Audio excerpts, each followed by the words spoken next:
नमो वित्रागाय, नमो वितरागाय, नमो अरिहंताणम, नमो अरिहंताणम, नमो सिद्धाणम, नमो सिद्धाणम, नमो आयरियाणम, नमो आयरियाणम, नमो वज्जायणम, नमो वज्जायणम, नमो लोये सव्व साहुणम, नमो लोये सव्व साहुणम, ऐसो पंचन मुखारो, ऐसो पंचनमुक्कारो, सौवपावपणासनो, सव्वपावपणासनो, मंगलाणंच सुबेसिम, मंगलाणं च सव्वेसिम, हडमम हवै मंगलम।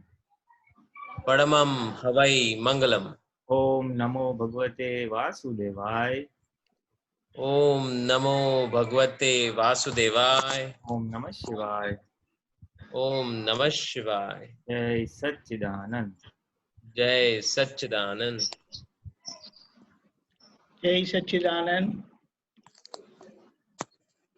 आज भरत भाई साहब एक और पद का अनुवाद करके आए हैं। भरत भाई, हाँ जी, हाँ, आप ले लिए और आप ही गाएंगे। हाँ जी, देखे आ गया। आ रहे हैं। ओके, आ गए। जय सच्चिदानंद। जय सच्चिदानंद। सत्संग बिना कटते नहीं रात दिन, कोई बेहाल हो गई है दादा दशा रंग की। सत्संग बिना कटते नहीं रात दिन, कोई बेहाल हो गई है दादा दशा रंग की। शाब्दिक अभिव्यक्ति सर्वपुद्गली साकार, हमको तो चाह शुद्ध आत्मानंद निराकार। पाते नहीं छुपी विरह अग्नि आपकी, केवल प्रभु समक्ष गुप्त बात है खुलती। सत्संग बिना कटते नहीं रात दिन, कोई बेहाल हो गई है दादा दशा रंग की। प्रत्येक कर्म पुष्प खिल के बने भक्तिमय, अंतिम दशा संप्राप्य हम होएंगे दादामय। परमात्मा स्रोत झरती बहे ऐश्वरी वाणी, त्रिवेणी संगमी हो कर्म भक्ति ज्ञानार की। सत्संग बिना कटते नहीं रात दिन, कोई बेहाल हो गई है दादा दशा रंग की। पंचेंद्रिय सब क्रियाओं में हो पवित्रता, हाजिर जहां हो लाभ वहां मोक्ष संपदा। निष्काम योग व्यक्त पूर्ण समाधि ही हो, त्रिअंग क्रिया से प्रदक्षिणा पवित्र हो। सत्संग बिना कटते नहीं रात दिन, कोई बेहाल हो गई है दादा दशा रंग की। संपूर्ण खिला हृदय भाव कमल समर्पण, संपूर्ण खिला हृदय भाव कमल समर्पण। अभ्यर्चना संसिद्धि लभ्य आत्मस्तदर्पण। प्रत्येक समय संसिद्धि सामग्री पूजन की, नवनीत मरे तो भी अमर रहे स्वभक्ति। प्रत्येक समय संसिद्धि सामग्री पूजन की, नवनीत मरे तो भी अमर रहे स्वभक्ति। सत्संग बिना कटते नहीं रात दिन, कोई बेहाल हो गई है दादा दशा रंग की। दादा दशा रंग की, ओ दादा दशा रंग की। जय सच्चिदानंद। वेरी गुड, बहुत बढ़िया, बहुत बढ़िया। સારા છે હા પદો બધા સારા Yes, yes, yes. Very good Very good. Hindi ભાષી વાળા ને ઓલું આમ બહુ પુણ્ય જાગી એમ કહે તો ચાલે. હા કોશિશ ચાલુ છે. હા Right, right. ટ્રાન્સલેટ હિન્દીમાં એપ્રોપ્રિએટ થાય તો હિન્દી ભાષી બેલ્ટમાં જાય ને આપતા પુત્રો બધા તો એ લોકો આ જ પદ એક્સપ્લેન બી કરી શકે અને એ લોકોને ઇન્ટરેસ્ટ બી વધારે આવે પછી પોતાની લેંગ્વેજમાં થોડું ને. હિન્દી તો જલ્દી બધાને ગમી જાય એવું છે બધું. નહીં સરસ સરસ એક્સિલન્ટ એફર્ટ હા એક્સિલન્ટ એફર્ટ. જય સત્ય. चलिए कौन है भाग्यशाली पूछने के लिए आज?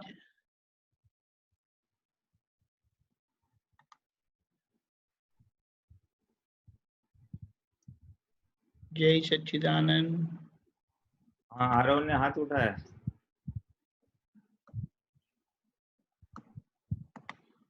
अच्छा आरव एक मिनट, आरव दिखाई नहीं देते ना लेकिन. Second screen. ओके बोलिए जय आरव जी. सच्चिदानंद. हाँ, जय स्वामी जी मेरा प्रश्न था कि मैं मतलब जरूरत से ज्यादा बोलता हूँ, मेरे को इतना बोलना नहीं था फिर भी इतना बोलता हूँ, तो इसका क्या करूँ? मैं जन्म से बहुत ज्यादा बोलता हूँ ऐसा कहते हैं आप. जरूरत से ज्यादा बोलता हूँ, मुझे जरूरत लगता है मुझे इतना नहीं बोलना चाहिए, तो इसका कंट्रोल कैसे करूँ? चलो एक पहली बात तो अच्छी बात है कि आपको ये पता चला कि भाई जरूरत से ज्यादा बोल रहे हो. किसी ने बोला आपने स्वीकार किया, वो इटसेल्फ बड़ी बात है. इंसान खुद के दोष को स्वीकार करना वो बहुत बड़ी बात है. कविराज का एक पद है भूलो पोतानी जोनारा. जो भी इंसान खुद की गलतियां देख सकता है भगवान हो सकता है. तो इतनी छोटी आयु में खुद का गलती देखना यानी खुद के अहंकार का इतना वो नहीं रहना कि मैं राइट ही हूँ, ऐसा नहीं है. पकड़ नहीं है आपकी. और इस गलती को देख के अभी आपको ये लग रहा है कि इसमें से मैं निकलूं कैसे, इसलिए आप प्रश्न पूछ रहे हैं. तो बहुत अच्छे, वेरी गुड वेरी गुड. अगर आपको खुद को लगता है कि जरूरत से ज्यादा बोलता है तो एक ही सिंपल है, दादा भगवान मुझे ये नॉर्मल बोलने की शक्ति दे. जरूरत से जब बोलता हूँ तो मुझे कम बोलने की या नॉर्मलिटी में रहने की शक्ति दे. इसी रोज दिन में 5 बार प्रार्थना करना, सुबह या कभी भी एक बार 5 बार दादा मुझे नॉर्मलिटी में लाइए. जरा वो नॉर्मल हो गया, बोलना ज्यादा हो गया, जरूरत से ज्यादा जरूर पूछता ही. और अगर ये शक्ति मांगना और कभी थोड़ा इससे ज्यादा थोड़ा पुरुषार्थ करने का है तो एक चीज क्या कर सकते हो कि आज मैं बहुत ही कम बोलूंगा. कोई पूछे तो उतना ही जवाब दूंगा, बिना पूछे मैं एक शब्द नहीं बोलूंगा. किसी ने कुछ पूछा तो जितना काम किसी अनुरूप है, काम वाली बात है, उतना ही मैं जवाब दूंगा. मैं आज के दिन के लिए, एक दिन के लिए मैं बिल्कुल सामने से कुछ नहीं बोलूंगा. उतना ही जवाब दूंगा, लेकिन वो जवाब संतोषकारक देना चाहिए. मीन्स उसमें जितना बोलना है उतना बोलना. ऐसा नहीं कि मैं बिल्कुल नहीं बोलूंगा, उतना बोलना, लेकिन उससे ज्यादा नहीं बोलूंगा. एक दिन के लिए ऐसा प्रयोग करके देखो तो वो इतना ब्रेक लगेगी. उसमें क्या होगा, इतना रह नहीं पाओगे, थोड़ा निकल तो जाएगा बीच बीच में, लेकिन क्या होगा कि जो जरूरत से ज्यादा है ना, तो कहाँ पे ज्यादा है वो आपको एकदम पकड़ में आएगा. और कहाँ पे जरूरत नहीं है और फिर भी आप बोल रहे हैं बिना जरूरत, वो आपके खुद के ध्यान में आएगा जी. वो बात खुद के ध्यान में आ गई तो ऑटोमेटिक फिर धीमे धीमे आपकी शक्ति भी मांगोगे. और जहाँ कहाँ मैं बिना फिजूल का ज्यादा बोल रहा हूँ, 5 वाक्य में अगर मैं कुछ बात का जवाब दे सकता हूँ और मैं उसी चीज को मैं 10 वाक्य में लेता हूँ, या किसी ने नहीं पूछा है फिर भी मैं अपने बोल बातें किए जा रहा हूँ, ये सब आपके ध्यान में आएगा जागृति में. और आपके ध्यान में आया तो ऑटोमेटिकली ब्रेक लग जाएगी. तो शक्ति मांगना और एक आध बार ऐसा प्रयोग भी करके देखो तो आपको जागृति बढ़ जाएगी इस बारे में. जी स्वामी. Very good. धन्य है. 11 साल का लड़का बोल रहा है मैं जरूर से ज्यादा बोल रहा हूँ. बड़े लोग तो छोड़ते नहीं है बोलने का और उनको बोले कि आप ज्यादा बोल रहे हैं तो मानते भी नहीं है. और आप इस इतने छोटे आयु में इतनी अच्छी जागृति रखते हो. Very good. वेरी गुड बेटा. आई थिंक तुम्हारा फ्यूचर तो बहुत ब्राइट लग रहा है. जिस तरह से आप क्वेश्चंस पूछ रहे हो, आपका बहुत ही अच्छे संस्कार लेके आए हो. पहली बार बहुत अच्छे संस्कार लेके आए हो. और ये इसी तरह से रखना, दादा की बातों से जुड़े रहना। माँ बाप के तो संस्कार अच्छे है, अच्छी लेके भी आए हो, और दादा की बात जितनी समझ पाओगे उतने आपकी समझ इतनी अच्छी हो जाएगी कि जैसे जैसे आयु बढ़ेगी तो ये सही समझ आपको 100% वितराग बनाएगी, राग द्वेष से मुक्त करेगी, आपको अहिंसक बनाएगी। अहिंसक यानी मन वचन काया से किंचित मात्र दुख न हो, वो बहुत अंश तक आपके समझ में आ जाएगा, बहुत अंश तक समझ में आ जाएगा, जागृति में रहेगा और काफी हेल्प करेगा। तो हर जीवन में भी आपका जीवन बहुत अच्छा जाएगा, धर्म और मोक्ष मार्ग में तो जाएगा ही, लेकिन व्यवहार में भी जाएगा। आपका आशीर्वाद बना रहे। हाँ जरूर जरूर, आशीर्वाद तो क्या, अगर ऐसे तरह इस तरह आप जुड़ते रहना, जहाँ भी जब सत्संग हो, और जब सत्संग न हो तो जो आपने वो विधि वगैरह बोलना चालू किया है, त्रिमंत्र वगैरह, तो वो तो चालू रखना ही, वो आपका बहुत बड़ा आधार है। हाँ, ये दादा भगवान का बताया हुआ है ना, दादा भगवान की बताई हुई प्रार्थनाएं है, तो ये मात्रा का कल्याण करेगी। और आप बहुत पुण्यशाली हो कि इतनी छोटी उम्र में आपको ये सब हाथ में लग गया है, और लग तो गया है लेकिन आपको वो स्वीकार हो रही है, और आप उसका उपयोग कर रहे हैं। ये यहाँ पे आपका ऊंचे प्रकार की जो पुण्य लेके आए हैं वो नजर आती है। जी तो चालू रखना, सब अच्छा हो जाएगा। स्वामी जी, मेरा एक और प्रश्न था कि आप मतलब आपका एक्सपीरियंस दादा भगवान से जब आप ज्ञान ले रहे थे, तो आपका थोड़ा एक्सपीरियंस बताओ। एक्सपीरियंस तो क्या बताओ बेटा, कि वो जो ज्ञान तो मिल गया था, बहुत सजा सज मिल गया था। माता जी जाती थी और फिर मेरा परिचय हुआ और मैं भी गया था, और तब जागृति बहुत बढ़ गई थी।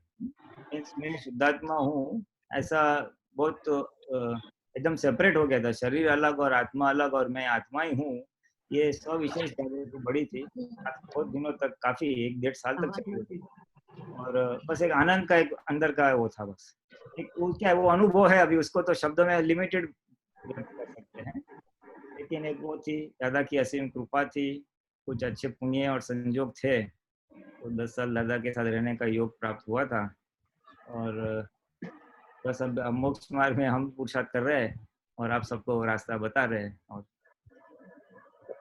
जी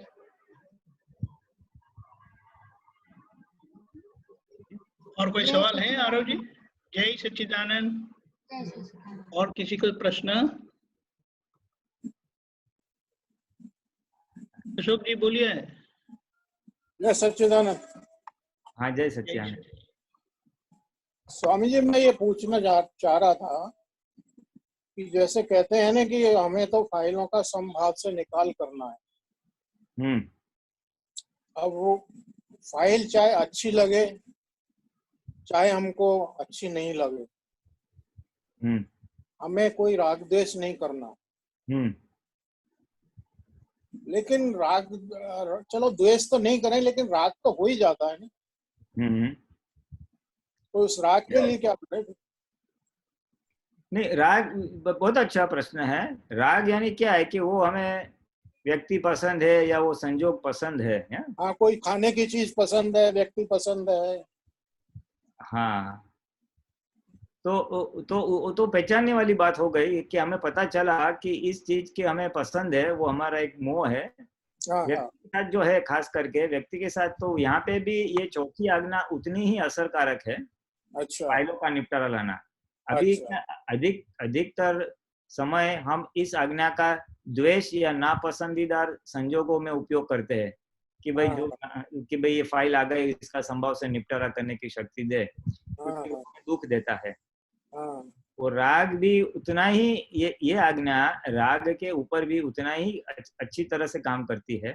जिस व्यक्ति के ऊपर राग है, तो वहां पे अगर आप बोलोगे कि दादा ये मेरी फाइल है, सुबह उठ के उसका चेहरा देख के, और इस फाइल का संभव से निपटारा लाने की मुझे शक्ति दे, 5 बार ऐसा बोलने का, 5 या 10 बार जरूर पड़े तो उससे क्या होगा, जब वो फाइल या व्यक्ति आएगी आपके सामने व्यवहार दिन के समय, तो आप इमीडिएटली उसके अंदर शुद्धात्मा देके वापिस से बोल देना कि ये फाइल आ गई, दादा ये फाइल आ गई, इसका संभव से निपटारा करने की शक्ति दे। ये बोलते ही आपका जो राग है वो एकदम नॉर्मल हो जाएगा, एकदम जो लेवल है ना उतर जाएगा, एकदम उतर जाएगा, और फिर आपका नॉर्मल व्यवहार हो जाएगा। राग और द्वेष दोनों में ये इतनी असरकारक है।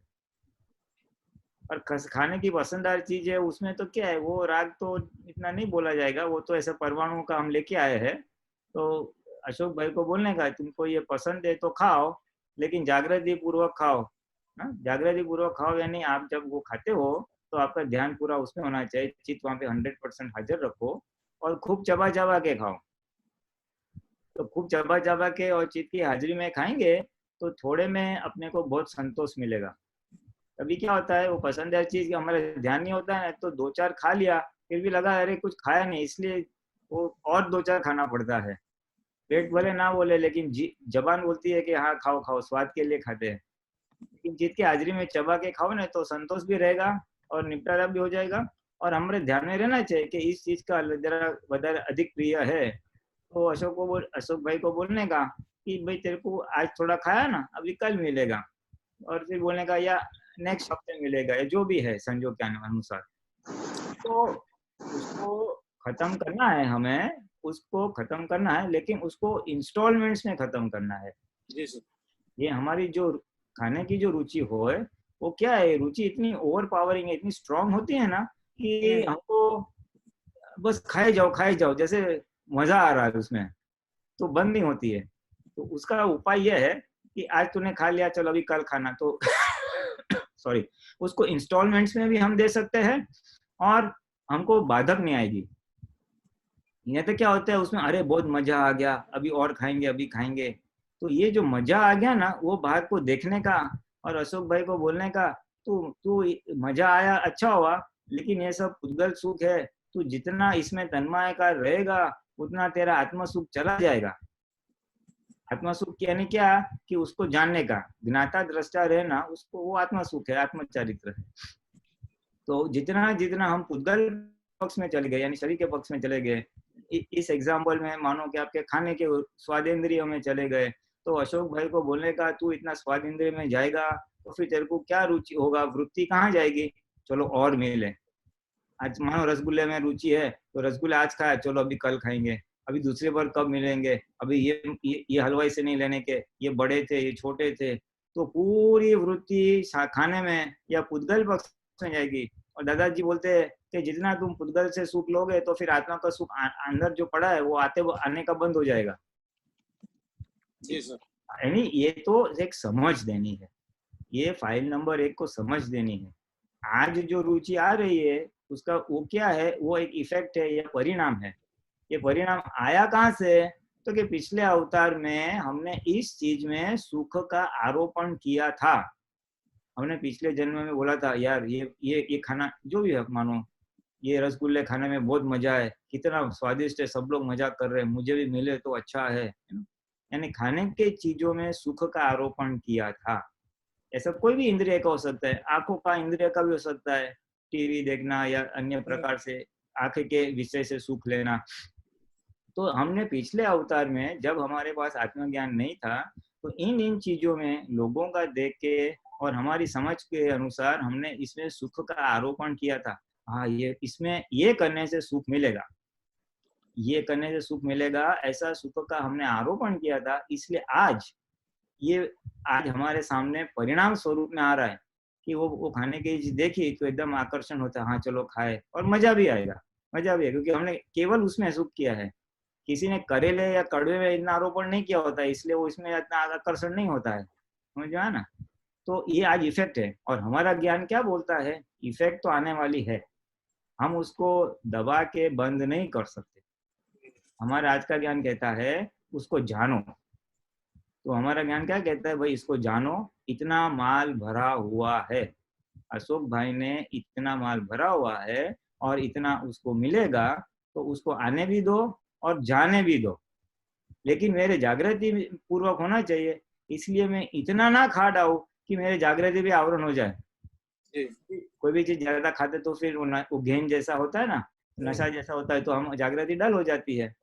तो खाने का स्वामी जी मैं एक चीज और पूछ रहा हूँ कि जैसे जो भी राग द्वेष यहाँ होते हैं इस जीवन में, उनका भुगतान यहीं हो जाएगा अपन को कि बाद में होगा? ये जो स्थूल क्रिया है ना, शरीर के संलग्न जो है वाणी हाँ। वर्तन वाला भाग, वो ज्यादातर इसी जमीन में आ जाएगा। अच्छा, हाँ यहीं निमट जाएगा वो तो। हाँ हाँ हाँ, अधिक अंश अधिकतम यहाँ मैक्सिमम इधर हो जाएगा। अच्छा, एक और था, कोई आदमी जैसे हमारा कोई बहुत गलत करने आया हो और मुझे तो फाइल का संभाल से निकाल करना है, ऐसा यदि मन में भाव हो तो तुरंत ही सामने वाले का भाव बदल जाएगा। हाँ 100%। बिल्कुल। हाँ बिल्कुल, प्रयोग करके देखो, मैंने तो बहुत नहीं, किया है। मैंने तो ऐसे तो मैंने जो है ना कई बार मतलब ये जो कहते हैं ना कि मतलब क्या कैसे होता है एकदम से आप, तो मैंने तो कई बार अनुभव किया है कि दादाजी ने मतलब मेरी बहुत रक्षा। हाँ नहीं, हाँ और कुछ कहना है? हाँ इसमें है ना, ये जो चौथी आज्ञा है ना, वो जबरदस्त बल है इसमें, बहुत शक्ति है इसमें, इतना विज्ञान भरा पड़ा है कि ना पूछो बात। वो तो सादे शब्दों में बोल दिया दादा ने, लेकिन जब हम बोलते हैं कि ये फाइल है, मानो जैसे आपने एक उदाहरण दिया कि मेरा नुकसान करने वाली व्यक्ति आई है और तब मैं जाके बोलता हूँ दादा ये फाइल आई, इसका संभव से निपटारा, तो ये है ना, इसमें इसके पीछे बहुत बड़ा विज्ञान रखा है दादा भगवान ने। विज्ञान ऐसा है कि वो जो मतलब ऐसा चमत्कार होता है सब, कई बार मैं मतलब मुझे अनुभव हो जाता है कि हाँ देखो कहाँ बच गए अपन। हाँ बिल्कुल बिल्कुल, इसलिए मैं तो कहता हूँ महात्मा को, ये चौथी आज्ञा तो दिन में है ना 50-100 बार वापरने जैसी है। आए मेरे तो 4-5 बार हो चुका सब मेरे साथ तो। हाँ और मैं तो मतलब बहुत कृतज्ञ रहता हूँ दादा भगवान का कि मतलब कितना साथ देते हैं मतलब। हाँ, पूरी हमारी वितरागता बनी रहती है और व्यवहार का निपटारा भी हो जाता है। बहुत ही मेरा तो यहाँ तक भी अनुभव है साहब, मेरे से जो अटैचमेंट होगा ना जिनका, उनके लिए भी मैं भाव करूंगा, दादा से प्रार्थना करूंगा तो उनको भी मतलब पहुंच जाता। हाँ बिल्कुल बिल्कुल 100% ऐसा है। तो वो दादा ने बोले मेरी ये 5 आज्ञा पालो, आपको महावीर भगवान जैसी समाधि रहेगी। महावीर भगवान कितने वितराग और अंदर से वो समाधान में वो रहते थे समाधि में, उसी प्रकार की समाधि का एहसास हमें हो सकता है इतने सारे कर्म लेके आए हैं तो भी, क्योंकि पूरा विज्ञान रखा है। 24 तीर्थंकर का विज्ञान इस 5 आज्ञाओं में डाल दिया है, इतना अद्भुत है। और व्यवहार में तो ये तीसरी और चौथी आज्ञा अत्यंत हेल्पिंग है, अत्यंत व्यवहार का निपटारा करने में व्यवहार दृष्टि से बहुत ही हेल्पिंग है, क्योंकि ये कलयुग में हम हाँ उसके हाँ नहीं हाँ उसके पीछे एक थोड़ा विज्ञान बता दूं, आपने बात छेड़ी है तो, कि ये चौथी आज्ञा के इतना क्यों है कि भाई जो आपका अहित करने आया है, आपका नुकसान करने आया है, उस वो देखते अगर आप बोलते हैं संभव से निपटारा, यानी क्या है, अभी वो अहित इसलिए करने आया है क्योंकि आपका और उसका एक कर्म का कुछ हिसाब ऐसा है, द्वेष वाला हिसाब है, इसलिए वो हिसाब के अधीन वो आया है। लेकिन आज आपके पास ज्ञान है, इसलिए आप द्वेष करना नहीं चाहते, आपको अहिंसक बनना है, आपको सामने हिंसा नहीं करनी है, वो आज आपका अभिप्राय है। जब आप बोलते हैं दादा फाइल आई है और संभव से निपटारा करने की शक्ति दे, तो आज क्या करते हैं, आज आप आपका अभिप्राय व्यक्त करते हैं कि मुझे संभव से निपटारा करना है, मुझे हिंसा या द्वेष नहीं करनी है। डिस्चार्ज में ले आए, अगर ज्ञान नहीं है वो तो करता था, लेकिन आज ज्ञान है और जागृति वहां पे हाजिर हो जाती है, तो अब आप ये बोलते हैं, तो ये बोलते ही क्या होता है कि दोनों ऐसे प्रकार के द्वेष लेके आए थे ऐसे। अभी आपने आज ज्ञान है ना, तो आपने अपना उंगली सीधी कर दी, भाई मुझे द्वेष नहीं करना है, तो क्या है कि ऐसा से निकल जाएगा अपना, वो भले टेढ़ा रहेगा, वो अपना द्वेष भाव, लेकिन आप निकल पाओ जाओगे इसी। हाँ ये साइंस है। और दूसरा और भी ये क्या काम करता है कि हम जब भावना करते हैं कि उस संभव से निपटारा करना है, तो ये स्पंदन सामने वाले को पहुंच जाता है, हमारे अहिंसक स्पंदन को पहुंच जाते हैं, तो उसको भी ठंडक लगती है, और जो भी हिसाब है उग्रता वो बहुत कम हो जाती है, और फिर थोड़े में निपट जाती है, फिर वो भी बोलेगा चलो जाने दो, छोड़ दो।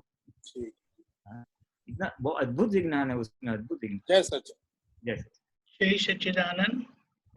शार्वी, जय सच्चिदानंद स्वामी, जय सच्चिदानंद। बोलो बेटा। हाँ स्वामी जी जैसे मैं पढ़ती हूँ तो फिर मेरा कंसंट्रेशन जो है वो बहुत जल्दी डाइवर्ट हो जाता है, और डाइवर्ट हो जाता है तो फिर वापस पढ़ाई में लगता नहीं है, मन लगता नहीं है। तो फिर उसको कैसे कंसंट्रेट किया जाए? वो क्या है कि हमारा चित्त है ना इधर उधर बहुत भटकता था, बहुत जगह पे चिटक गया था, इसलिए हमारा चित्त अशुद्ध हो गया है। ये अशुद्धि के वजह से जो एकाग्रता होनी चाहिए, कंसंट्रेशन होना चाहिए, वो हो नहीं पा रहा है, समझा? तो कहाँ पे अशुद्ध हो गया? तो कि हमने बहुत सारा टीवी देखा, बहुत सारा मोबाइल किया, या जहाँ जहाँ पे वैसे भी हमारे चित्त में गलत जगह पे चिटक जाता है, ऐसे दृश्यों में, ऐसे व्यक्तियों में, तो वहां से चित्त अशुद्ध हो जाता है। चित्त जहाँ जहाँ चिटकता है ना, वहां पे अशुद्ध होता है। ये एक सामान्य सिद्धांत है। तो ये हमको मालूम नहीं था, सब फ्रेंड्स लोग करते थे, सब लोग करते, तो हम भी वही करने लग गए। तो इसके वजह से हमारा चित्त बहुत अशुद्ध हुआ, और इसकी वजह से आज पढ़ाई में हम एकाग्रता या कंसंट्रेशन नहीं कर पाते। इसका उपाय क्या है? उपाय पहली बात तो ये है कि अभी अशुद्धि कम से कम हो, इसका ख्याल रखना है। टीवी मोबाइल वगैरह का करो, लेकिन बहुत लिमिटेड करो, बहुत जरूर के ऊपर ही करो। समझ लेना कि ये मेरे को अशुद्धि कराता है। व्यक्ति में खास, कैसे पिक्चरों में, कुछ दृश्यों में, इन जहाँ जहाँ हमारा चित्त विशेष अटक जाता है, वहाँ पे सावधान होके वहाँ से इमीडिएट हटा देने का। इच्छा क्या है? वहाँ से हटा देना, ताकि वहाँ पे और चिटक ना जाए और अशुद्ध ना हो। पहली बात। और दूसरी बात, जो अशुद्ध हो गया है और उसको तो उसको शुद्ध करने के लिए वो हम दादा भगवान के त्रिमंत्र है ना, उसको हम अगर आंख बंद करके अक्षर अक्षर पढ़ने की कोशिश करें, एक एक अक्षर बड़ा अपने आंख के सामने, आंख बंद करके, न मो, ऐसा एक एक अक्षर को, या मानो हम ब्लैक बोर्ड पे लिखते हैं ना, इस तरह से एग्जाम्पल दे रहा हूँ, या किताब में पढ़ा है, तो ऐसा एक प्रयोग करो 10 मिनट के लिए। और ये प्रयोग तो थोड़ा इनिशियली थोड़ी तकलीफ होगी शायद, भाई थोड़ा टाइम रहा, फिर चला गया, दूसरा विचार आया बीच में, ये अक्षर पढ़ने के प्रयोग के समय में शायद थोड़ा चित्त विचलित हो जाए, शायद दूसरा अंदर आ जाए, लेकिन फिर वापस प्रयोग पे बैठ जाओ, ना मुंह ऐसा। तो ये प्रयोग अगर आप 10 मिनट करते हो और फिर पढ़ने को बैठते हो, तो आपका पढ़ाई में कंसंट्रेशन अच्छा रहेगा। ये प्रयोग से चित्त वृत्ति एकाग्र हो जाती है। तो ये नियम बना दो अगर हो सके तो। अभी लॉकडाउन में तो समय है ही, तो ये त्रिमंत्र 10 मिनट सुबह, 10 मिनट शाम को, 10 मिनट से शुरू करो। अगर ज्यादा कर पाओ तो वेल एंड गुड, नहीं तो 10 मिनट से तो करो। इससे आपका बहुत ही एकाग्र हो जाएगी और कंसंट्रेशन बहुत अच्छा हो जाएगा। जी स्वामी जी। लेकिन एक बात खास रखना, अभी ये उम्र भी ऐसी है ना कि ये जरा चित्त और मन और सब चंचल बहुत रहेगा, इधर उधर बहुत न जाने की जगह पे खास जाएगा, है ना। तो ये बात से थोड़ा सावधान जरूरी रहना है कि हमारा चित्त कम से कम अशुद्ध हो, इसी क्योंकि आप मेहनत करके 10 मिनट चित्त शुद्ध करोगे और फिर वापिस 2 घंटा ये जो टीवी मोबाइल में इतना अशुद्ध कर दिया कि पिक्चर तो देख लिया, बाद में उसी का डायलॉग याद आ रहा है, उसी एक्टर या एक्ट्रेस का मुंह याद आ रहा है और ये सब सीन्स याद आ रहे हैं, तो चित्त अशुद्ध हो गया उतना। तो अशुद्धि कम से कम हो जरूर है, नहीं तो कि एक बार साफ भी करोगे और अशुद्ध भी करोगे तो दोनों फिर अपने को जो ग्रो होना चाहिए शुद्धिकरण वाला भाग अनुभव में नहीं आएगा। तो क्या करने का, मूवी या कुछ देखते हो, अभी मैं ना तो नहीं बोलता हूँ, लिमिटेड करना, लेकिन देखते समय क्या करना कि थोड़ा ध्यान बीच बीच में हटा देने का, वहां से हमारी नजर और ध्यान टीवी या मोबाइल से हटा देने की, दूसरी जगह पे जाने का, और भगवान नासिम जय करो बोलने का, थोड़ा ये करने वो करने का, एक मिनट 2 मिनट के लिए ऐसा, और फिर वापस आने का, फिर उसके अंदर देखना, वापस हटा। तो यानी देखो, लेकिन तोड़ तोड़ के देखो, ताकि आपका चीज 100% वहां पे चिटक न जाए। तो थोड़ा देखा भी है और चीज का नुकसान भी कम किया। ये दोनों के बीच वाला रास्ता सजेस्ट कर रहा हूँ अभी, क्योंकि एकदम बंद करना तो मैं नहीं बोल सकता हूँ अभी ये उम्र में, लेकिन और इसमें से अगर निकलना ही है तो एक ऑप्शन ऐसा है कि हमको इसके अलावा, यानी कि जहाँ पे हमारा चित्त अशुद्ध होता है, पिक्चर में या उसमें, तो उसके अलावा हमको कोई दूसरी प्रवृत्ति में हमारा ध्यान को केंद्रित करना है या ध्यान को लगाना है। मानो आप निर्दोष कोई गेम खेलते हो तो चलेगा, या फिर आप असीम जयकारो बोलते हो या सिर्फ आरती वगैरह करते हो, तो ये वितरागों का निधि ध्यासन होगा। विमंदर स्वामी है, दादा है, तो हम वितराग भी होते जाएंगे, चित्त शुद्ध भी होते जाएगा। तो यदि टीवी मत देखो तो मैं क्या करूं, वो चित्त को कहीं रोकना तो पड़ेगा ना। तो रोकने के लिए दूसरी कोई एक्टिविटी, स्पोर्ट्स है, गेम्स है, या अन्य कोई भी निर्दोष व्यक्ति या निर्दोष चीज जिसमें हमारा चित्त अशुद्ध ना हो, उसमें जोड़ो या उसमें लगाओ। जी स्वामी जी। ये जय सच्चिदानंद। जय सच्चिदानंद। जय सच्चिदानंद। जय सच्चिदानंद। आरव जी आइए, अनम्यूट करिए। ओके, बोलिए। स्वामी जी, मेरा क्वेश्चन है, समकित प्राप्त कैसे होता है? हाँ, अभी आपको तो हो गया ना। आगे भी तो बढ़ना है। हाँ, समकित यानी सही समझ। तो जी। सही समझ यानी मैं वास्तव में कौन हूँ उसकी समझ। पहले मैं नामधारी हूँ ये समझ थी, अब ये सही समझ मिल गया कि नहीं वास्तव में मैं आत्मा हूँ, मैं शुद्ध आत्मा हूँ। तो ये सही समझ मिल गई, यानी हमको समकित तो प्राप्त हो ही गया है। इसमें आगे बढ़ना। हाँ, तो आगे बढ़ने के लिए तो बहुत सारे रास्ते हैं, आप जितना चाहो उतना बढ़ सकते हो। एक तो अच्छी बात तो ये है कि आपने निश्चय किया कि आपको आगे बढ़ना, वो पहली बात है ना। प्रेरणा हुई, आपका निश्चय बढ़ा, तो ये उसको बनाए रखना कि दादा मुझे बढ़ना ही है। तो पहला और सरल, सबसे सरल साधन दादा भगवान ने 5 आज्ञा का दिया था कि व्यवहार निपटाते समय आप व्यवहार में तन्मयाकार मत होना, साथ में शुद्धात्मा भी देखना, या फाइल है ऐसा भी रखना। हाँ? तो उससे क्या होगा, व्यवहार निपटाने वाला अलग और आप अलग।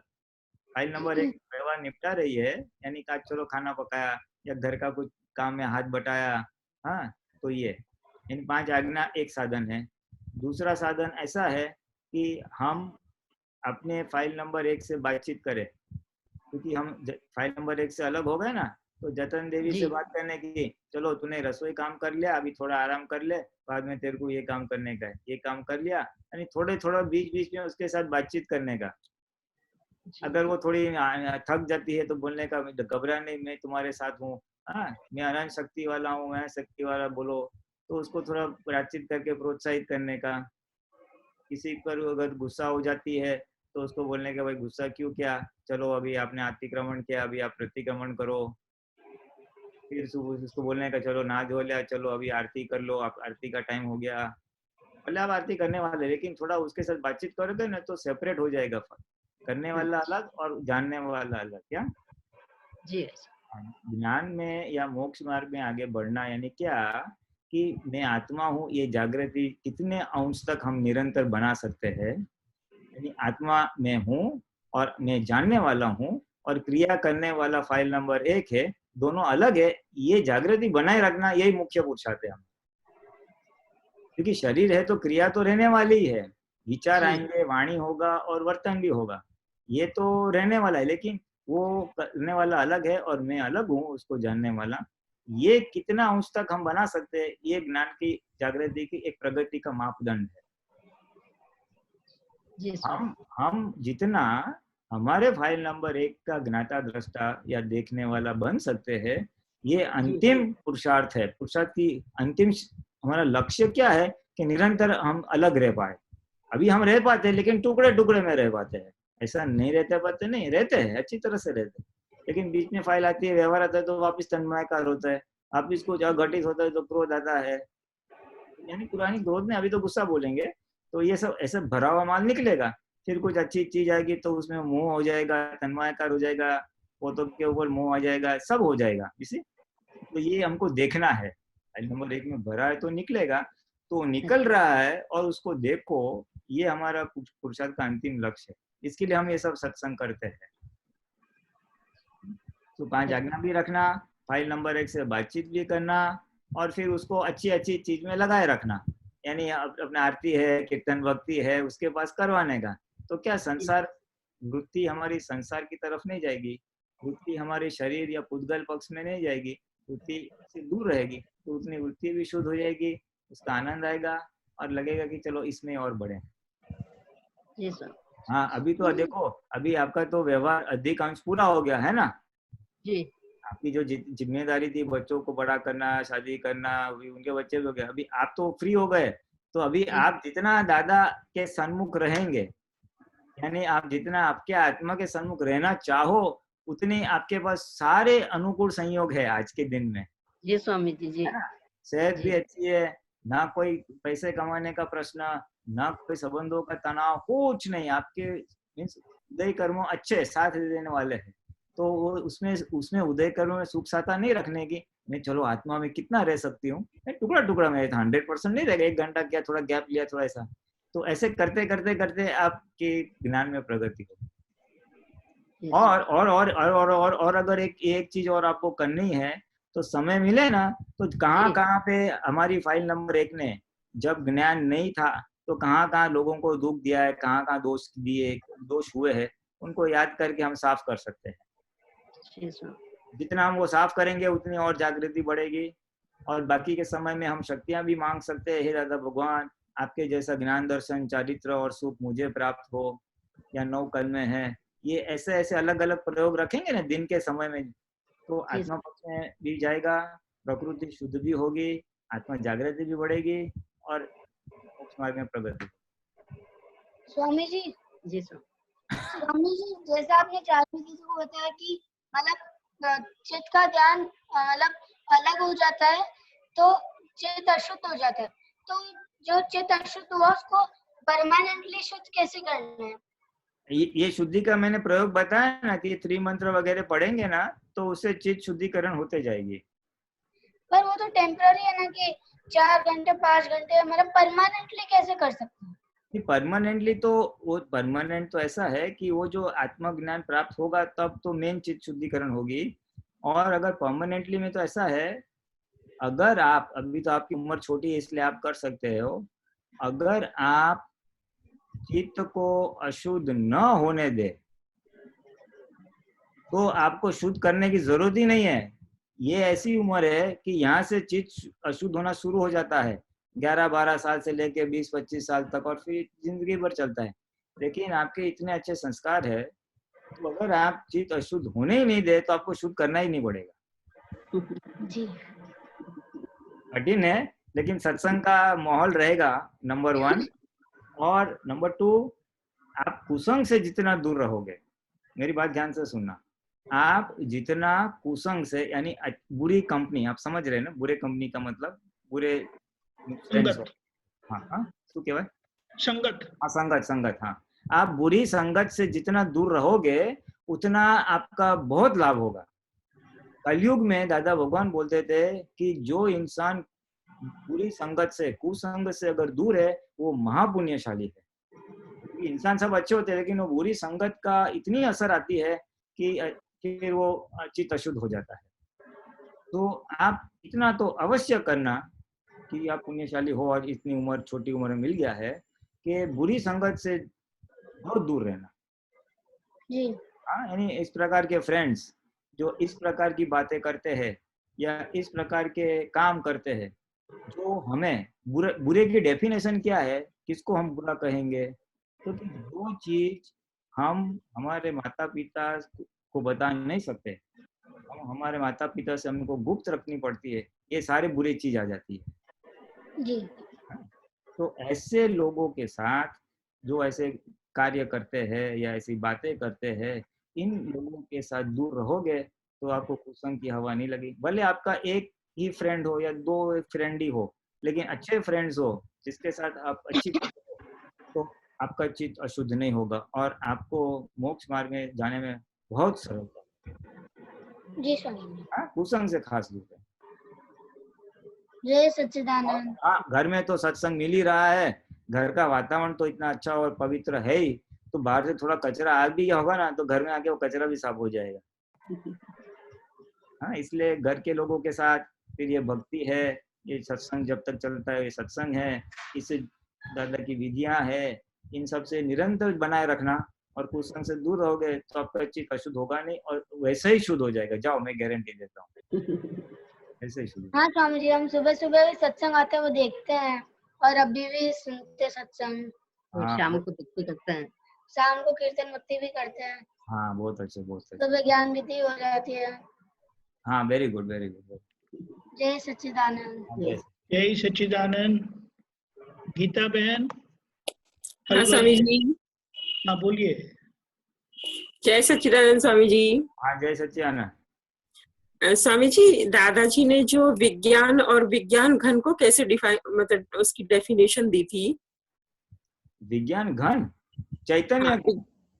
हाँ हाँ, चैतन्य घन यानी क्या है? वो तो आत्मा को इस आत्मा की एक गुण को अंगुली निर्देश करता है। मैं चैतन्य घन स्वरूप हूँ। चैतन्य घन यानी चैतन्य का सॉलिड, सॉलिड बोलते हैं ना, एकदम घन, बर्फ कैसा एकदम सॉलिड होता है। तो मैं चेतन का घन हूँ। चेतन यानी शुद्ध ज्ञान और शुद्ध दर्शन। घन यानी क्या? मैं कितनी भी स्लाइस करूँ उसकी तो वो चेतन ही निकलेगा, ज्ञान दर्शन ही निकलेगा। इसलिए चेतन का घन हो, सॉलिड ऑफ चेतन, ऐसा जिसको हम बोल सकते हैं। तो एक आत्मा का एक प्रॉपर्टी है, आत्मा का एक गुण है, उसको समझाने के लिए ये शब्द प्रयोग किया है, चैतन्य घन स्वरूप ऐसा शुद्धात्मा। और स्वामी जी, विज्ञान, इसको वैज्ञानिक दृष्टिकोण से देखें, इसको क्या कैसे समझाया था? विज्ञान, आत्मा एक विज्ञान है। विज्ञान यानी क्या कि आत्मा का गुण क्या है?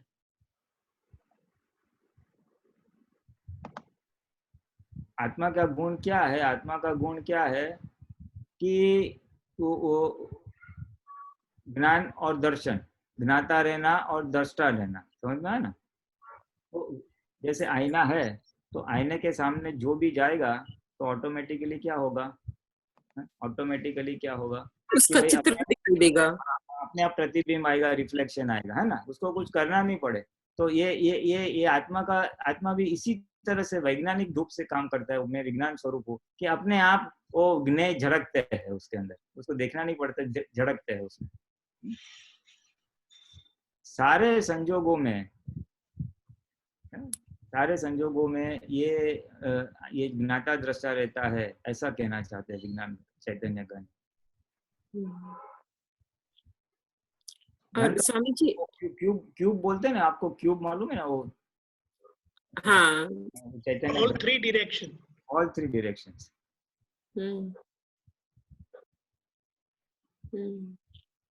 हाँ, बोले।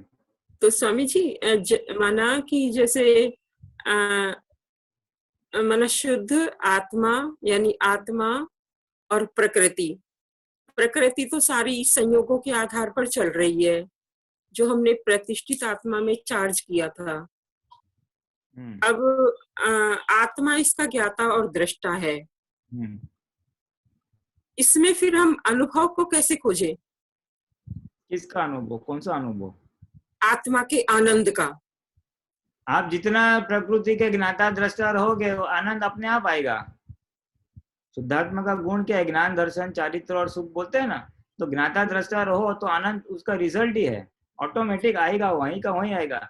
आपके मन में विचार आए या आपके वाणी से कुछ निकली और आपने देखा कि ये तो गीता बहन ऐसा बोल रही है, तो ये देखते ही आपको आनंद आएगा। सेपरेट रह के अगर आप प्रज्ञा के प्रकाश में देखते हैं तो तो आनंद तो अपना स्वभाव ही है, आनंद तो उसका स्वभाव ही है। उसके गुण का उपयोग करो, ज्ञान दर्शन उसके गुण है, गुण का उपयोग करना यानी ज्ञाता दृष्टा रहना, तो गुण का उपयोग होते ही आनंद आएगा। और स्वामी जी, दादाजी ने उत्कृष्ट ब्रह्मचर्य के लक्षणों को कैसे परिभाषित किया था? उत्कृष्ट ब्रह्मचर्य को दादाजी बोलते थे कि मन, वचन और काया का ब्रह्मचर्य होना चाहिए। केवल स्थूल काया का नहीं, उसके मन में भी अब्रह्मचर्य के विचार न हो, या ऐसे विचारों को अनुमोदन मीन्स इमीडिएटली निकाल देते हैं, है ना? सो मन ब्रह्मचर्य स्थूल काया का यानी वो कोई स्थूल प्रयोग नहीं है, या स्पर्श भी नहीं है, या दृष्टि भी बिगाड़ते नहीं है, काया में ये सब आ जाएगा। चित्त भी हमारा वहां पे चिटकता नहीं है। मन में ऐसे विचार आते हैं तो आते ही हम उसको उखाड़ फेंक देते हैं, उसमें बिल्कुल तन्मयाकार परिणाम नहीं होते हैं। तो वो मन से ब्रह्मचर्य हो जाएगा। वाणी से ब्रह्मचर्य यानी क्या कि हम ऐसे प्रकार की वाणी बोलते नहीं है जिसमें विषय विकार संबंधित बातें हो या विषय विकार संबंधित मनोरंजन मीन्स जोक्स हो, ऐसे डबल मीनिंग वाली बातें हो, हम बोलते भी नहीं है। और अगर कोई दूसरा बोलता है तो हम उसमें शामिल नहीं होते हैं, उसमें अनुमोदन नहीं होता है हमारा।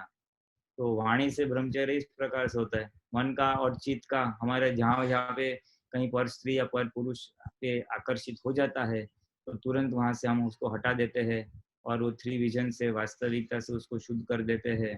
तो ये हो गया मन का ब्रह्मचर्य। वाणी का तो मैंने जैसे आपको बताया, ऐसी बातें हम करें नहीं और अनुमोदन ना हो, कोई अगर करता है तो। स्वामी जी ये तो है ना विषय मतलब विषय विकार के ब्रह्मचर्य की बात नहीं कर रही मैं। हाँ, बाकी ब्रह्मचर्य के तो दादाजी ने और उत्कृष्ट जो मतलब व्यवहार है, वाणी है, वर्तन है, मैं ये वाले ब्रह्मचर्य की बात नहीं कर रही, लेकिन ब्रह्मचर्य में तो संपूर्णता दादाजी ने दिखाई है ना, मैं उसके बारे में बात कर रही थी। क्या दिखाई? ब्रह्मचर्य यानी फिर अगर आपको ज्ञान से बोले तो ब्रह्म में रहना उसको ब्रह्मचर्य कहते हैं। जो निरंतर ब्रह्म में रहता है, निरंतर आत्मा में रहता है, वो भी एक निश्चय दृष्टि से ब्रह्मचर्य है। निश्चय दृष्टि से मेन वो है। और ये जो बताया मैंने वो व्यवहार वाला बताया, ये तो व्यवहार वाला है, इसका हाँ, नहीं है। तो बस ये व्यवहार का जो ब्रह्मचर्य आएगा ना तो ही ज्ञान में जो आगे की प्रगति रही हुई है, आगे की आत्म जागृति, आत्मा का स्पष्ट अनुभव, ये सब आने के लिए ये स्थूल ब्रह्मचर्य बहुत हेल्पिंग भी है और आगे जाके आवश्यक भी है। तो हाँ बताइए बताइए। वो नेचुरली आता ही है वैसे तो, वो तो नेचुरल आ ही जाता है।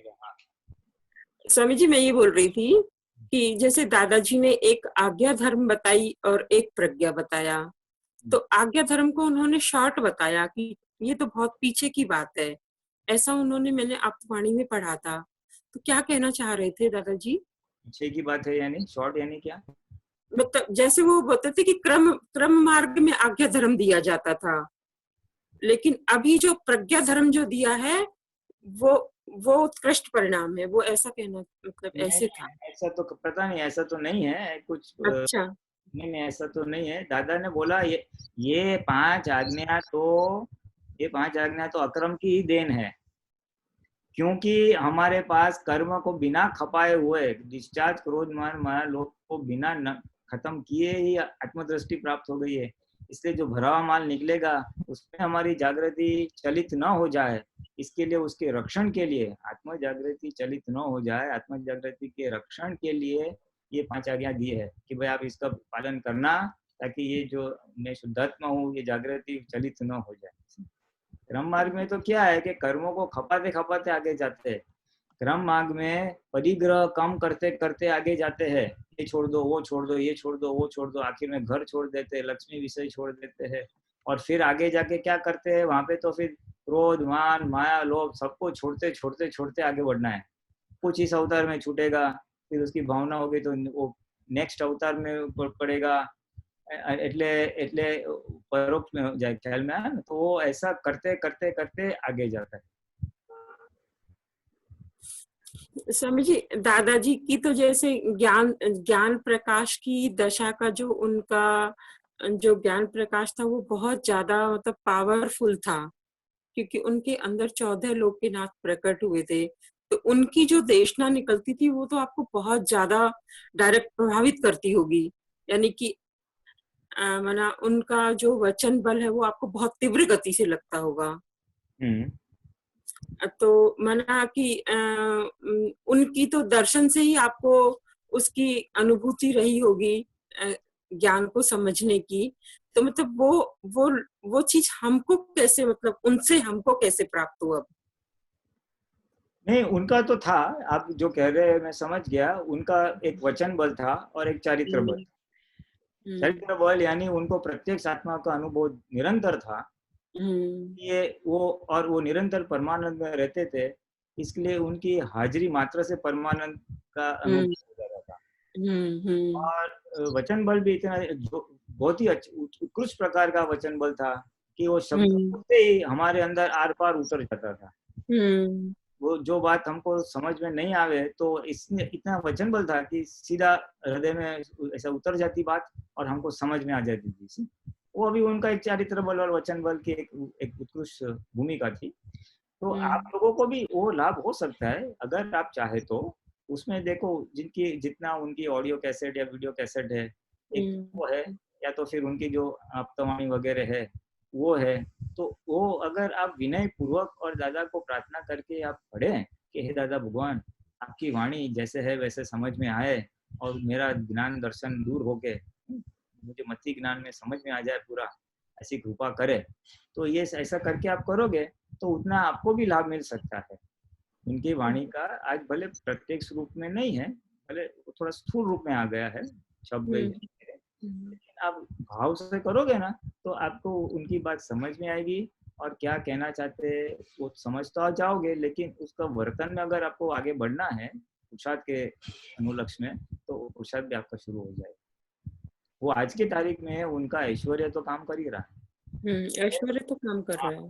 भले जिन लोगों ने उनके दर्शन नहीं भी किए फिर भी अगर वो हृदय से उनको याद करते हैं तो और शक्ति मांगते हैं मोक्ष मार्ग में आगे बढ़ने की, जो भी त्रुटियां या कमियां हैं तो वो शक्तियां उनको आदान प्रदान होती है। अभी ये प्रत्यक्ष दाखला देखो ना, अभी ये जो हिंदी का सत्संग है, अभी आप सब लोगों की ऐसी कुछ भावना रही होगी कि हमें भी कुछ सत्संग प्राप्त हो, तो अभी आपके सामने अभी आ गया ना, तो ऐसे नहीं आता है, वो आप सबकी संयुक्त भावना गई कुदरत में और ऐसे यानी आज की तारीख में दादा भगवान क्या बोलते हैं कि मैं देने को तैयार हूँ, आप मांगो बस। मोक्ष संबंधी, हाँ मोक्ष संबंधी, और मोक्ष संबंधी जाने में अगर व्यवहार में कुछ विशेष अड़चन आ गई अपवाद रूप में तो उसका थोड़ा मांग सकते हैं, पर वो अपवाद एज एन एक्सेप्शन। बाकी मोक्ष मार्ग और उसमें आती बाधाओं के समय रुकावट के सामने और हमारे ज्ञान के प्रकाश के आज्ञा पालन के जागृति के लिए आप जितना भी शक्तियां मांगो आपको 100% प्राप्त होगी, 100% प्राप्त होगी। खाली आप मांग के देखो, हम मांगते नहीं, हम टेंडर भरे तो कुदरत पास करे ना, टेंडर ही नहीं भरे तो कुदरत कहाँ से पास करेगी। तो ये भी एक प्रकार है कि उनका भले प्रत्यक्ष नहीं पर परोक्ष स्वरूप से हम उनके कृपा पात्र हो रहे हैं। और कुछ लोगों को तो दर्शन भी हो जाते हैं सपना में, बट वो एक अलग बात है। लेकिन जितना जितना सिंसियरिटी वगैरह सब बढ़ेगी तो वो जिनको ऐसा बहुत रहता है दादा मैंने आपको देखा नहीं, मिस कर रही हूँ ये वो, तो उनको हो जाता भी है। दादा ने भार तो आज्ञा पे ही दिया था, और कि वितरागता है या अहिंसा है या मोक्ष मार्ग में आगे बढ़ने की जो भी है ना बातें, जितना आपकी उसकी निष्ठा आती है, आपका एक निश्चय आ जाता है कि मुझे ऐसा करना है, तो उतना तो कृपा बरसती है। मैंने कुछ महात्माओं के परिचय में हूँ मैं जो दादा को नहीं मिले हैं, और फिर लेकिन ये बस आज्ञा के ऊपर है, थोड़ा ये सत्संग है, फिर ये नियमित भक्ति आरती वगैरह करते हैं, पर वो अपनी तरह से करते हैं, आरती करना ऐसा नहीं, but one of the helping factors है। ये जो वो क्या करते इम्पोर्टेंट नहीं है, उनकी दादा के प्रति जो सिंसियरिटी है ना, भले जो भी स्वरूप में प्रदर्शित हो, जो भी स्वरूप में प्रदर्शित, तो वो जो सिंसियरिटी है, वो सिंसियरिटी का परिणाम ऐसा आता है, मैंने देखा है कि व्यवहार में भी अगर अटक जाते हो दादा से थोड़ा विनम्र, दादा इसमें थोड़ा रास्ता दिखाइए, तो रास्ता मिल जाता है। यानी दादा के साथ तार जुड़ा हुआ है, कहने का मतलब। और आपको क्यों, वो उसकी जरूरत तो हमको भी है, भले हम दादा के साथ रहे हैं फिर भी हमको मार्गदर्शन है, शक्ति है, वो हमको भी जरूरत पड़ती है कभी कभी। वो तो है, हाँ। हम भी यही प्रयोग करते हैं, हम भी दादा को याद करके दादा अभी इसमें से रास्ता बताए या ये कमियां है इसमें से शक्ति दे किसी।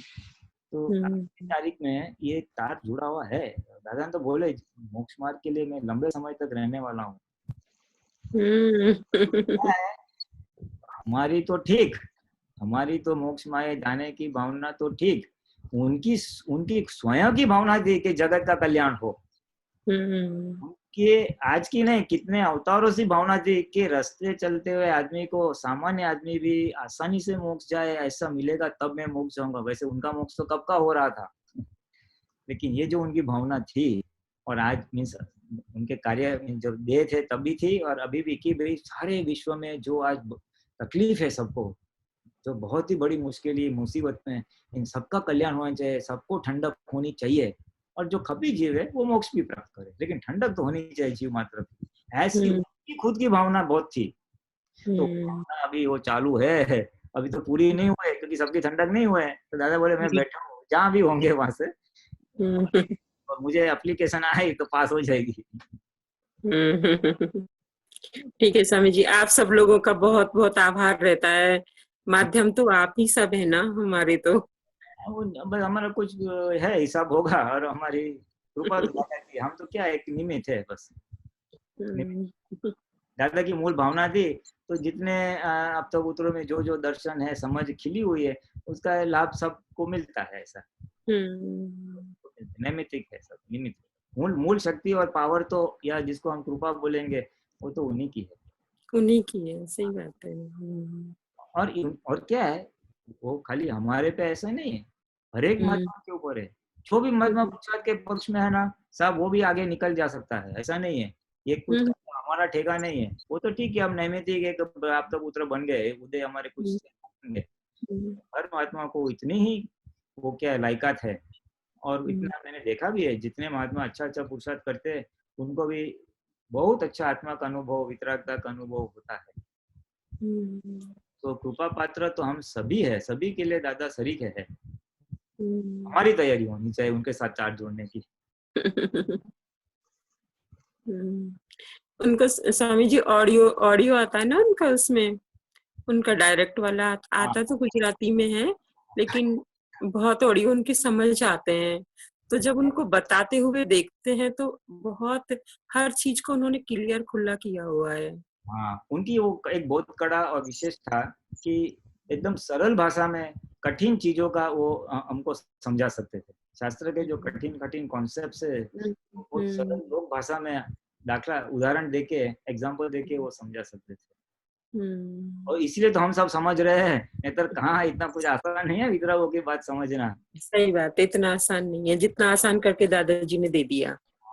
सही बात है। तभी दादाजी का एक पॉइंट और आता था, लोगों को बोलूंगा खास, हाँ सभी हिंदी भाषाओं का एक नम्र ऐसा मैं भावना करूंगा कि प्रार्थना कि आप भावना करना दादा, हमको गुजराती समझ में आ जाए। आ जाती है स्वामी जी अब। मालूम है बहुत अंश तक, और अभी खास करके जो सत्संग शुरू किया ना, उसमें काफी हिंदी भाषी बोले, सत्संग सुन के हमको समझ में आ गया है। हाँ, समझ आने लग गई। उनके समय में अमेरिका जब जाते थे ना, तब तो अमेरिका में इतना सबको नहीं है, वहाँ तो इंग्लिश चला है, लेकिन उन्होंने भी प्रार्थना की ज्यादा समझ में आए तो गुजराती समझ तो सकते हैं और पढ़ भी सकते हैं। तो आप ना कि हमें समझना है तो अपने आप हो जाएगा, आपको तो मेहनत नहीं उठाना, वो सब दादा की कृपा काम करेगी। कैसे क्या छोड़ दो, क्योंकि वो हिंदी में वांधा नहीं है, हिंदी में होगा, उसके निमित्त मिलेंगे, लेकिन तो मूल भाषा गुजराती है तो वो समझ आनंद की बात है और कुछ नहीं। लेकिन एक ऐसा है भाषा बाधक थोड़ी है उसमें। हाँ, भाषा बाधक नहीं, भाषा बाधक नहीं है। कीर्तन करके कृष्णा तो जीव मात्र प्राणी मात्र समझ। हाँ स्वामी जी, आपका बहुत बहुत आभार है स्वामी जी, आप आते हो, हम इतना मार्गदर्शन देते हो।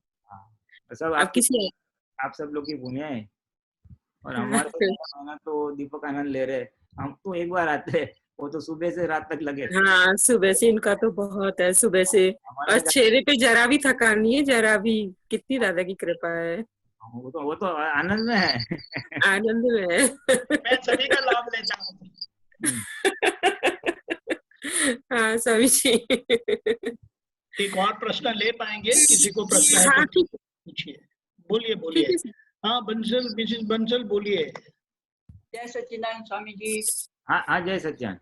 हाँ, ये मेरा एक प्रश्न है कि जैसे कई दफा हम कोई भी काम करते हैं, कुछ भी करते हैं, तो दूसरों को ये दिखाने के लिए कि भाई कोई हमारी तारीफ करे, कोई हमको देखे कि बड़ा अच्छा काम कर रहा है, ये अच्छा कर रहा है, उसको दिखाऊं, मैं और करूं, तो वो क्या है, किस चीज का वो है, हमें मान का है, किस चीज का उसमें ग्रंथि? उसमें मान समाया हुआ है, हमें मान चाहिए। हाँ, हमें मान चाहिए कि मेरी कोई प्रशंसा करे, यानी वो मान समाया हुआ है उसमें। तो उसको कैसे दूर करें? समझ के साथ दूर कर सकते हैं। समझ यानी क्या है कि देखो भाई तुम जो भी करते हो उस तुम्हारे हाथ में स्वतंत्र करने की सत्ता नहीं है, कितने सारे संयोग एकत्र होते हैं तब जाके कोई कार्य होता है। हाँ, तो अगर आपके हाथ से कोई सफल काम हो गया तो समझना उसमें दूसरे सहयोगी कारण भी थे, सहयोगी संजोग भी थे जिसकी वजह से हो गया है।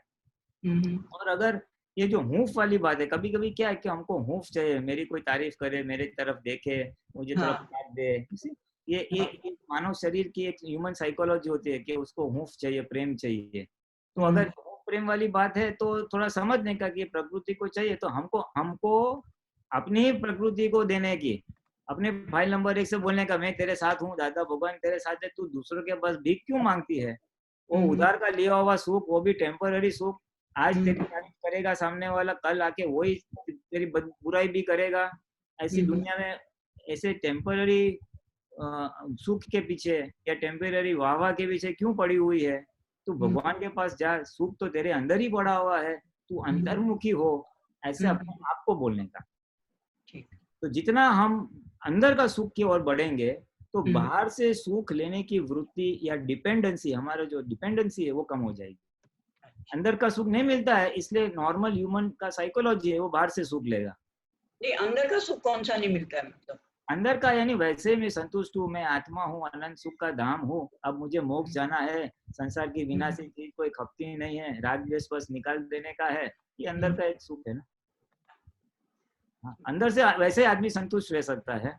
हाँ, अंदर की संतुष्टि जब नहीं होती है तो बाहर से उसको सुख उधार से लेना पड़ता है, इंद्रियों से लेना पड़ता है। कुछ अच्छा खाएगा तो मजा आएगा, कुछ देखेगा मजा आएगा, अच्छे कपड़े पहनेगा तो मजा आएगा, चार बातें करेगा, कोई उनकी प्रशंसा करेगा, ये सब बाहर से ले हुआ सुख है।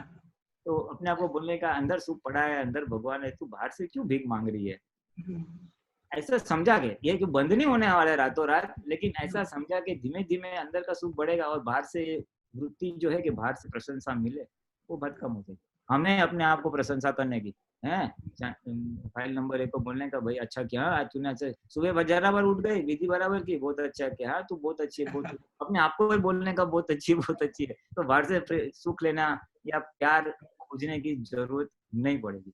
ठीक है। और एक दूसरा, ये जो हम दादा की असीम जय जयकार करते हैं उसको हम एक ही जगह बैठ के करें या कहीं भी चलते फिरते आते जाते कहीं भी कर सकते हैं? देखो, अगर हम भक्ति का विशेष स्वरूप से करते हैं तो एक जगह पे बैठ के चित्त की हाजिरी में उपयोग पूर्वक करे तो अधिक लाभ होगा। अच्छा, आनंद भी आएगा, चित्त वृत्ति निर्मल होगी और हमारी दर्शन शक्ति खिलेगी, हमारी समझ शक्ति खिलेगी।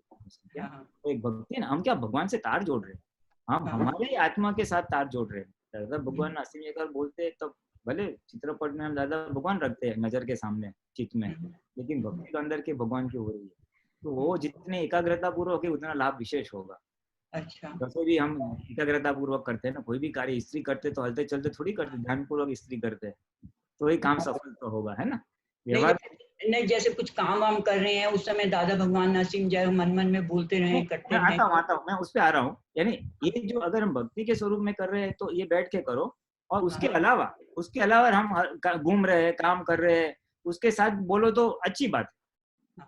काम करते समय बोलो तो अच्छी बात है, वो हेल्पिंग है। उसमें क्या है, अनाप शनाप विचार नहीं आएंगे, मन प्रफुल्लित रहेगा, काम अच्छा होगा। वो एडिशनल है, वो एडिशनल में हम कर सकते हैं। भक्ति के स्वरूप में बैठ गए और बाकी के समय में उल्टा अच्छा है, अनाप शनाप वो जो करेंगे हम उससे हमें कुछ लाभ होगा, बहुत लाभ होगा।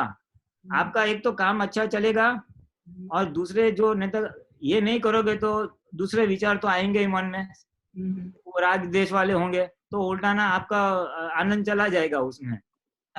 विचार कुछ काम आने वाले नहीं है, खाली गोदा या दुख देके या गोदा मार के चले जाएंगे, तो उससे तो अच्छा है ना वो आए नहीं, यानी हमारा ध्यान इसमें है तो वो हमको परेशान नहीं करते। तो वो बाकी समय में फ्री में अगर करते हो तो अच्छी बात है, इट्स गुड। हाँ, वो मेरा चलता ही रहता है, सोते बैठते उठते जागते, तो मैं यही सोचती हूँ उससे मुझे कुछ लाभ भी मिलेगा कि नहीं मिलेगा। नहीं, अवश्य। क्यों आपको आनंद नहीं आ रहा है? अगर नहीं आता तो आता है आनंद, तो आपको डायरेक्ट लाभ हो गया। बेहतर ये मन हमारा ऐसा है ना, आज का अंतस्करण, आज के कर्म ऐसा ना कि अंदर से इतना चुभेंगे ना, सब कुछ होते हुए भी दुखी कर देंगे।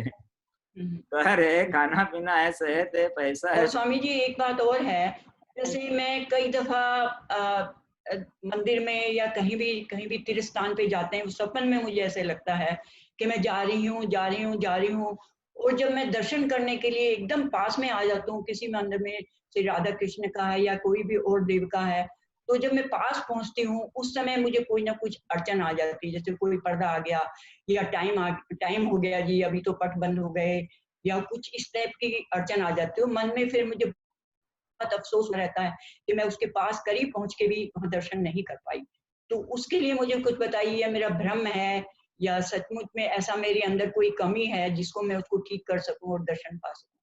नहीं, कोई कमी नहीं है। ये सपना वगैरह क्या है, वो एक प्रकार का कर्म ही है, ये एक प्रकार का डिस्चार्ज कर्म ही है। तो अभी जितना आया, जितना देखा उतना देखने का, और जो पट आ जाता है, नहीं दिखाई देता है, वो छोड़ देने का उसको। उसका कोई भार रखो मत, उसका किंचित मात्र भार मत रखो। एक प्रकार का उदय कर्म है, वो निर्जरा हो गई, भूल जाने का उसको। चलो इतना तो गए ना, पॉजिटिव देख के छोड़ देने का। अच्छा, और दूर से तो दर्शन हो जाएंगे, लेकिन बिल्कुल पास जाके जब करने की कोशिश करते हैं, अरे खुश रहने का। मैं दूर से तो भगवान छोड़, मुझे तो अंदर के भगवान मिले हैं तो ठीक है, इसका भार मत रखो, इसको। ठीक है स्वामी, ठीक है। जय सच्चिदानंद, जय सच्चिदानंद। मिसेस बंसल रुकेगा, आप त्रिमंत्र फॉलो करना, पुलिनानंद जी बोलेंगे। जी, मैं रोज करती हूँ स्वामी जी, मैं यहीं बैठी रहती हूँ पास में। हाँ, बस अभी आप ये आज लाभ दे। हाँ, बोलिए पुलिनानंद जी, टाइम हो गया है। नमो वितरागाय, नमो वितरागाय, नमो अरिहंताणम, नमो अरिहंताणम, नमो सिद्धाणम, नमो सिद्धाणम, नमो आयरियाणम, नमो आयरियाणम, नमो वज्रयाणम, नमो वज्रयाणम, नमो लोये सव्व साहुणम, नमो लोये सव्व साहुणम, ऐसो पंच नमुक्कारो, ऐसो पंच नमुक्कारो, सौवपावप्पनासनो, सव्वपावप्पनासनो, मंगलानं च सव्वेसिं, मंगलानं च सव्वेसिं, परमं हवै मंगलम्, परमं हवै मंगलम्। ओम नमो भगवते वासुदेवाय, ओम नमो भगवते वासुदेवाय, ओम नमः शिवाय, ओम नमः शिवाय। जय सच्चिदानंद, जय सच्चिदानंद, जय सच्चिदानंद, जय सच्चिदानंद। जय सच्चिदानंद।